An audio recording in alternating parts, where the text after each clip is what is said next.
সবুজ বন আর শান্ত নদীর পাশে ছিল ছোট্ট একটি গ্রাম, যার নাম ছিল আখরি গ্রাম। গ্রামের মানুষ ছিল খুব সহজ সরল ও পরিশ্রমী।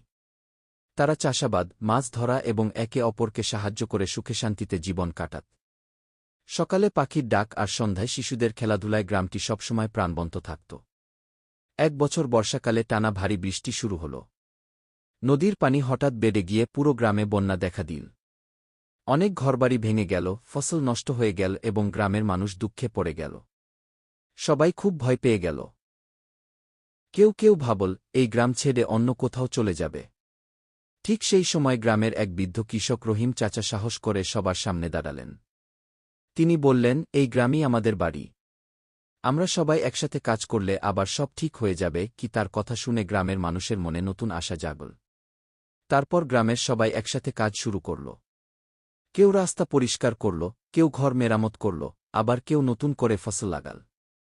পাশের গ্রামের মানুষ এবং সরকারও তাদের সাহায্য করল খাবার ও ওষুধ দিয়ে। কয়েক মাস পর আখরি গ্রাম আবার সুন্দর হয়ে উঠল। গ্রামের মানুষ বুঝতে পারল, একতা ও সাহস থাকলে কোনো বিপদই মানুষকে হারাতে পারে না। এরপর থেকে তারা আরও মিলেমিশে সুখে শান্তিতে বসবাস করতে লাগল। আখরি গ্রামের গল্প চারদিকে ছড়িয়ে পড়ল আশা, পরিশ্রম ও ঐক্যের উদাহরণ হিসেবে।